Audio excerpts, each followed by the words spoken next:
Raúl Sánchez. Bueno, creo que la misión de todo creyente en Cristo Jesús y que pertenece a la Iglesia Católica, pues su misión es, obviamente, la primera, obviamente, es pues ser santos. Luchar, trabajar por lograr la santidad frente a esta humanidad tan caída, tan flaca, tan llena de tanto pecado e inconsistencia. Pedir siempre la gracia del Señor para que Él nos levante, nos purifique, nos sacuda, nos encamine, ¿no? Nos exhorte, nos regañe, pues simplemente con este propósito de seguirlo a Él, que es el santo de los santos, para llegar a la santidad. Simplemente es la primera invitación que hace nuestro Señor Jesucristo a nosotros, la santidad. Y todo este proceso pues, de fe se inicia es con el bautismo, obvio.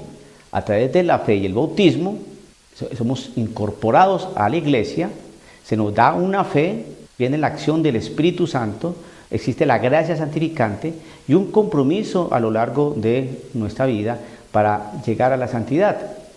Entre caídas, levantadas, etcétera, etcétera, la persona que responde al Señor va a lograr este propósito. No es fácil, muy difícil. Pero una cosa allí es bien clara, cuando uno va comprendiendo la palabra del Señor, que la va leyendo, la va analizando, va haciendo discernimiento de ella, la va estudiando, la va saboreando, pues uno va descubriendo pues, en qué se basa la Iglesia Católica para enseñar lo que enseña y para afirmar lo que afirma. Usted ve detrás de mí una imagen, ¿no?, con un texto que dice quiénes son hijos de Dios.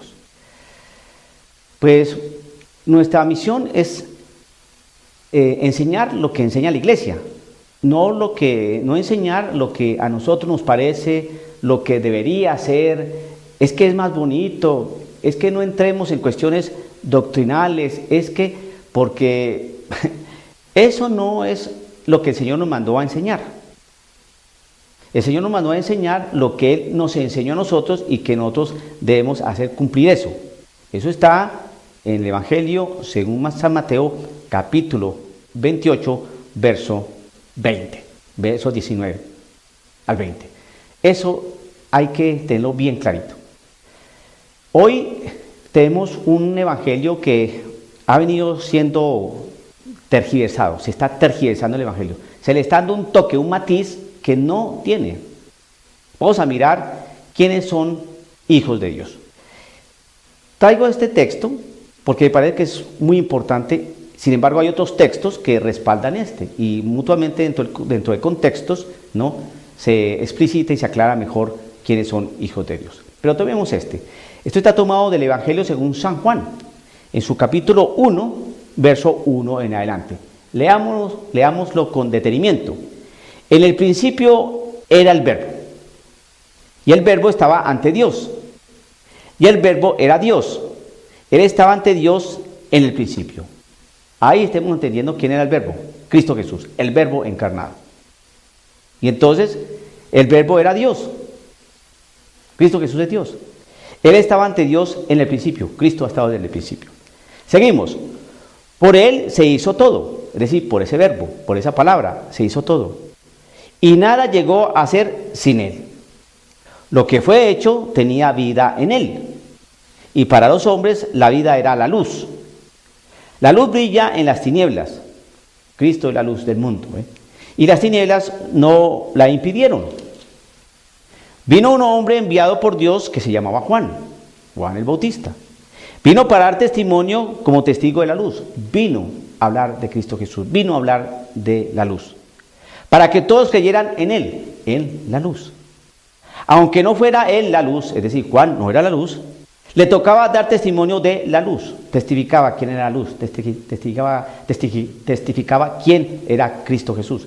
Testificaba quién era el Mesías, el Salvador, el que tenía que venir después de Él. Él era la luz verdadera. ¿Quién? El Verbo encarnado. La luz que ilumina a todo hombre.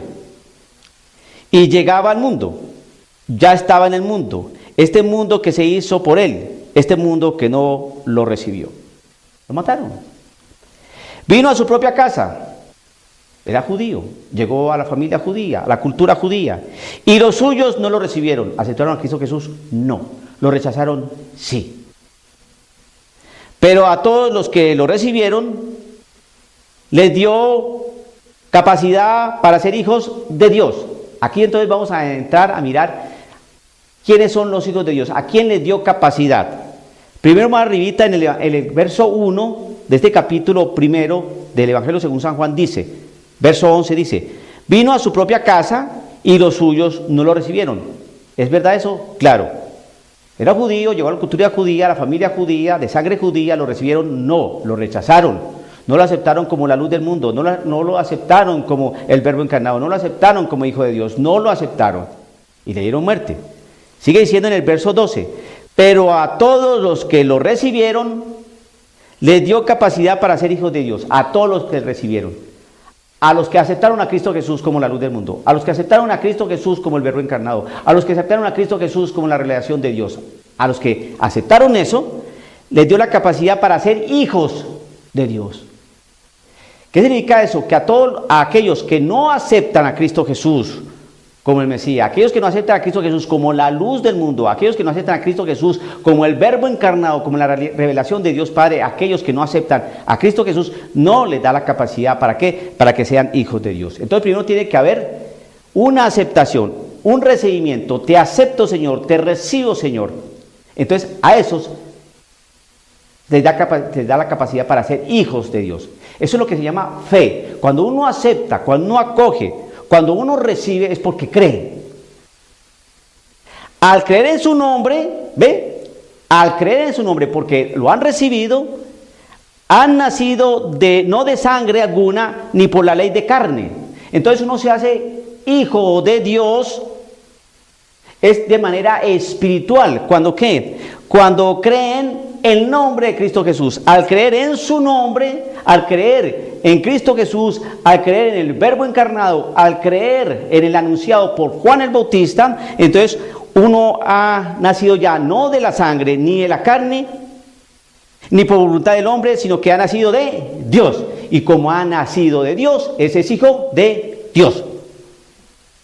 Por lo tanto, los que no recibieron a Cristo Jesús, los que no lo han recibido, los que no han creído en su nombre, esos no son hijos de Dios. Criaturas de Dios, amados de Dios, esperados de Dios, protegidos de Dios, ni más faltaba. Pero hijos de Dios, no. Tenemos que enseñar la doctrina católica, para que cuando usted escuche predicaciones, homilías, textos, cosas que nos digan, todos somos hijos de Dios. No, espérese un segundo, no. Eso no es doctrina católica, eso es otra doctrina. Y esto hay que enseñarlo, porque si todos somos hijos de Dios, entonces uno le pregunta, ok, entonces si todos somos hijos de Dios, pero para ser hijos de Dios hay que creer en el nombre de Cristo Jesús, hay que recibirlo, entonces uno le pregunta, ¿entonces un musulmán recibió a Cristo Jesús? ¿Un musulmán no cree en el nombre de Cristo Jesús? No. Entonces como no cree en el nombre de Cristo Jesús como Dios, porque el musulmán acepta a Cristo Jesús, pero como un profeta. Pero aquí se está hablando de otra cosa. Pero todos los que recibieron a Cristo Jesús, ¿como qué? Como el Verbo encarnado, como el que estaba desde el principio, como el anunciado por Juan el Bautista, a todos los que reciben a Cristo Jesús. Entonces, al creer en su nombre, entonces han nacido de la sangre.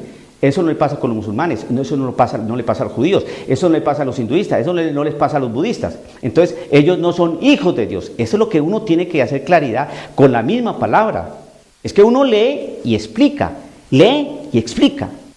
Pero ahorita que como la gente no lee la Biblia, sino cree lo que dicen algunos prelados y obispos y que deberían decir este tipo de cosas, pero no las dicen. Dicen otras cosas que no son doctrina católica. Entonces, es por eso el mensaje que estamos escuchando casi a diario, hermanos. Somos hijos de Dios. No, hermano, aquí sabemos perfectamente, y con otros textos, quiénes son hijos de Dios. Eso lo ha escrito su santidad San Juan Pablo II, lo ha escrito Benedicto XVI, otros antecesores, otros papas, ¿no? El magisterio, los padres de la iglesia. Y ahora no, ahora nos hacen un cambio de malabarismo impresionante, de una contorsión circense, la cosa más pavorosa, donde dice que todos somos hijos de Dios. No, hermano, no todos somos hijos de Dios, porque no todos recibieron a Cristo Jesús, porque no todos han creído en su nombre. Al creer en su nombre han nacido no de sangre alguna, ni por la ley de la carne, ni por la voluntad del hombre, sino que han nacido de Dios. Y el Verbo se hizo carne. ¿Quién? Cristo Jesús. Puso su tienda en nosotros. ¿Quién? Cristo Jesús. Hemos visto su gloria. ¿Quién? ¿A quién? A Cristo Jesús. Resucitó, ascendió a los cielos, hizo milagros. Y la gloria que reside del Padre, el Hijo único, en él todo era don amoroso y verdad. En el Hijo único. Los musulmanes no creen en Cristo Jesús como Hijo de Dios. Los judíos tampoco, los budistas tampoco, los de la India tampoco. Y el Verbo se hizo carne, puso su tienda entre nosotros. ¿Eso es verdad? Claro. Cristo Jesús se hizo carne, el Verbo se hizo carne, habitó entre nosotros, vivió aquí, vivió en Nazaret, Jerusalén, todos estos lugares de aquellas tierras tan lejanas. Hemos visto su gloria, lo vimos transfigurado, lo vimos resucitado, lo vimos ascendido. Cuenta la Escritura. La gloria que recibe del Padre, hay un Padre. El Hijo único, ¿quién es el Hijo único? El Verbo encarnado, el que está desde el principio, el anunciado por Juan el Bautista. En él todo era don amoroso y verdad. ¿Qué? Don amoroso y verdad.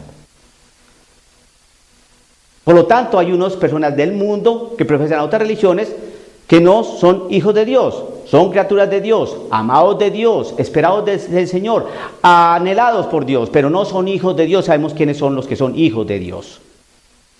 Los que han creído en Él, los que han recibido esa capacidad de hacerse hijos de Dios y que a través de Él, por la fe, lo han recibido.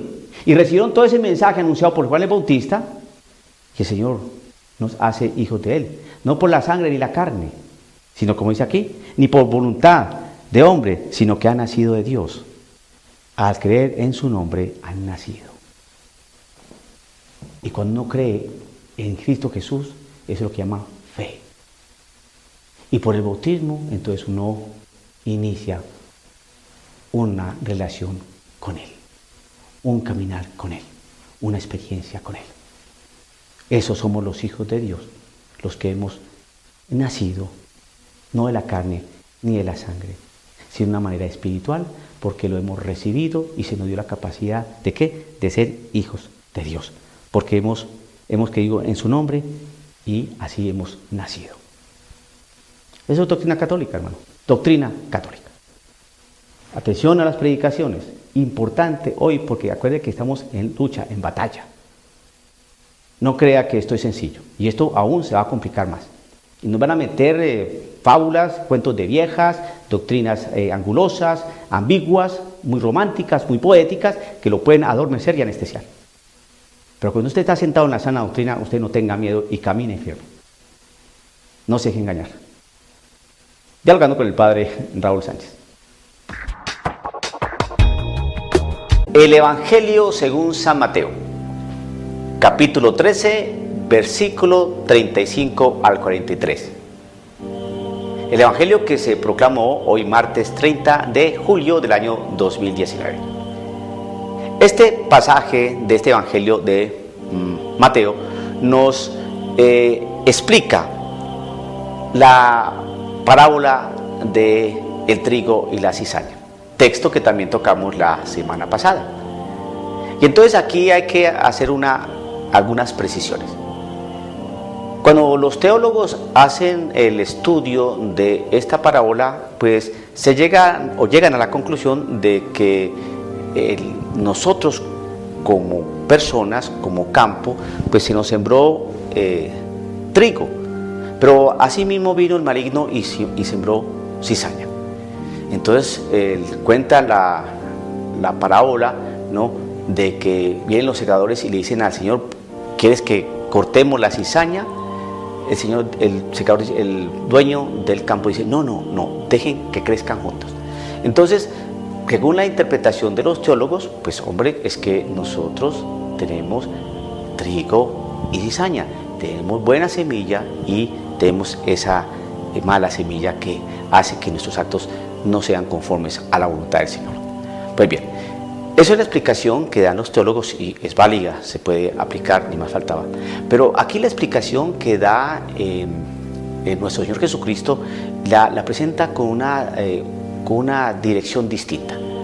Aquí se habla de gente, la gente del reino, que es la gente que donde se plantó la buena semilla, y existe la gente del maligno, ¿no? Porque el enemigo sembró en esta gente la semilla mala.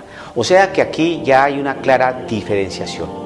Sí, sabemos efectivamente que nosotros podemos tener en nuestro corazón trigo y cizaña, evidentemente, pero aquí en la explicación, es la explicación que da nuestro Señor Jesucristo.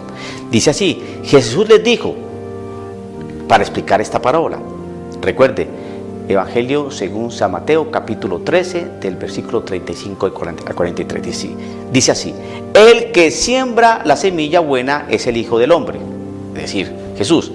El campo es el mundo. La buena semilla es la gente del reino.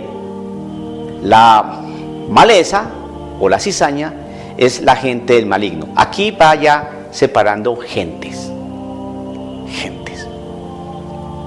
Aquí ya no se está hablando de que la gente tiene trigo y cizaña, sino aquí ya está clarificando algo, ya está dando muestras de algo. Acuérdense que esto es un proceso. ¿Quiere que la cortemos? No. Dejen que crezcan juntos.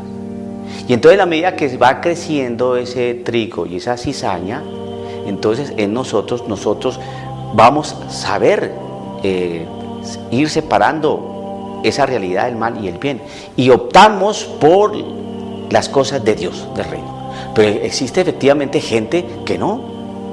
Es que lo sabemos, existe gente que no, que decididamente quieren hacer el mal.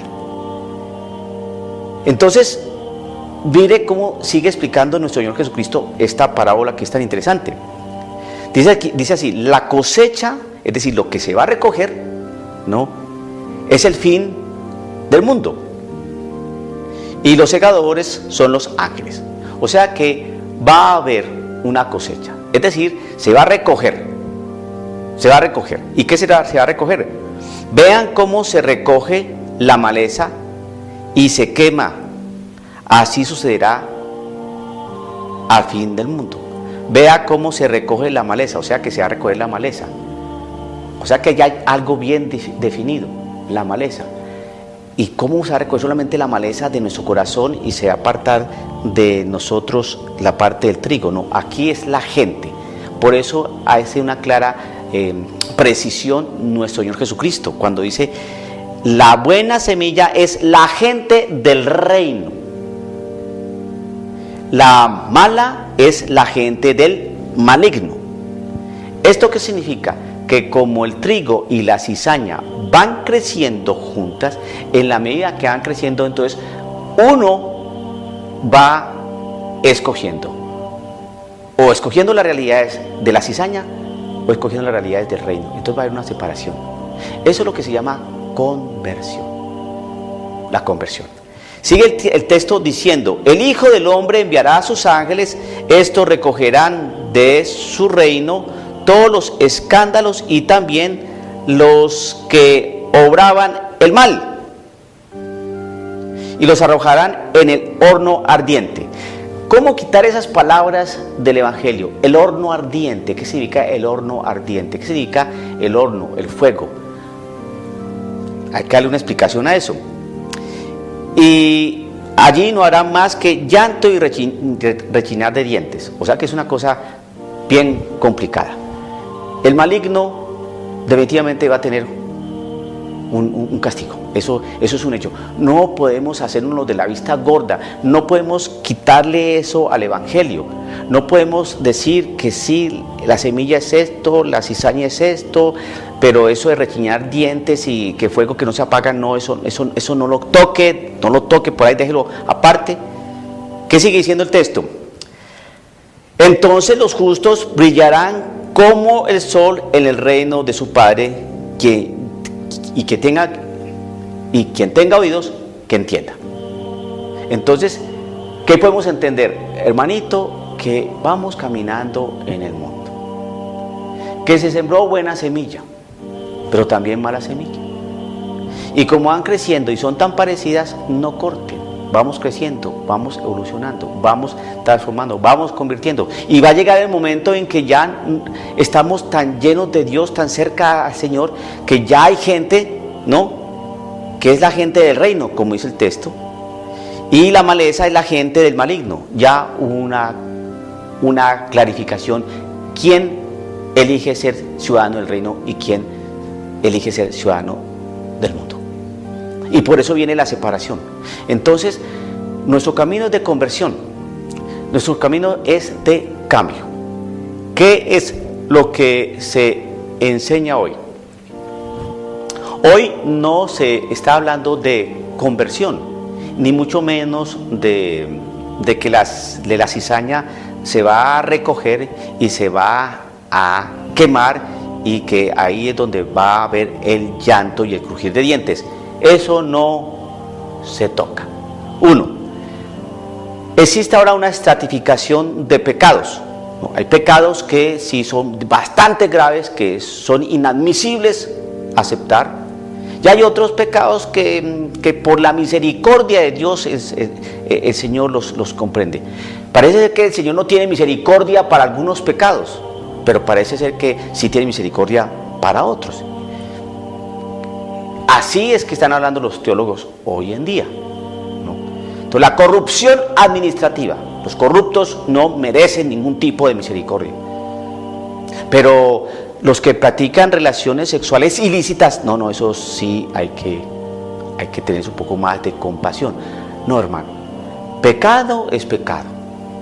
Pecado es pecado. Y todos estamos llamados a la conversión, al cambio. Eso creo que es el mensaje que nos puede dejar este texto del Evangelio según San Mateo, capítulo 13, versículo 35 al 43. La conversión. Porque va a llegar un juicio. Y cada uno será juzgado según sus obras. Eso es palabra del Señor. Y dígame usted, ¿dónde podemos acomodar, meter que no se note el llanto y el crujir de dientes? ¿Dónde metemos esa frase? Hay un juicio. ¿Para condenación o para salvación? ¿Hay vida eterna? ¿Para salvación o para condenación? Yo me pregunto, todas estas personas que obran el mal, porque lo quieren obrar. Aquellos hombres que, por ejemplo, violentan niños, que están entre los 5, 6, 7 años y duran años en ese ejercicio de ese pecado tan espantoso y horrendo. Daño psicologías, daño familias, daño estructura psicológica, daño una vida o varias. ¿Qué pasa con esos hombres? No se confiesan, murieron así. ¿Qué pasó? ¿Qué sembraron durante tantos años? Aquellos que se dedican prácticamente a la estafa, al robo, al secuestro, años y años en eso. ¿Qué pasa con esa gente? ¿Qué pasa con esta gente, que esos muchachos de la calle que se dedican a delinquir, a hacer ampones por sistema? Rebeldes, espantosos, no tienen misericordia con nadie, se burlan, no, dejan al ser humano. ¿Qué podemos hacer con eso, con esta gente? Hay definitivamente gente que no quiere. Y no podemos decir, entiendan, es que tuvo una infancia muy compleja. Es que ese sacerdote violador tuvo una experiencia algo parecida y le dañaron su conducta. Es que esos muchachos que delinquen de esa manera es porque nunca tuvieron hogar. Pues si es así, hermano, entonces pues no hay pecado, porque están quitándole al ser humano algo que es clave, que es su libertad. Porque nosotros no somos autómatas. Si uno peca es porque uno quiere. ¿Sí? Es cierto que hay una serie de condicionamientos. Un muchacho que crece en un ambiente de pandillas, que crece en un ambiente difícil, donde no existe una estructura familiar adecuada, pues creo que está más dado a que delinca que aquel que ha crecido con todas las oportunidades de la vida. Sí, existen condicionamientos, eso es cierto. Pero hay algo en el ser humano que es la libertad. Y nosotros hemos recibido una palabra, hemos sabido de Dios. Así no tengamos claro el concepto teológico y muchas cosas, pero sabemos que cuando se hablan de Dios siempre es referencia a la bondad, a la verdad, a lo justo. Uno escoge. Necesitamos ir quitando esa serie de cizaña, de abrojo, de mala hierba en nuestra vida. Y no hacer componendas y arreglarle la plana a Dios, arreglarle su evangelio, porque no es políticamente correcto y hoy no es de buen recibo esos evangelios que causan malestar, incomodidad y que nos hablan de rechinar de dientes y de fuego eterno que no se apaga y que gusano que no muere. No toque esas cosas. No, esas cosas hay que tocarlas porque están ahí. ¿Qué podemos hacer? Una cosa es bien clara, todos nosotros estamos llamados a la conversión, porque llegará un día en que va a ser recogido el trigo y atado y puesto en el granero. Y llegará también ese día donde la cizaña será cortada y será quemada en el fuego, donde vendrá el llanto y el crujir de dientes. Dialogando con el padre Raúl Sánchez.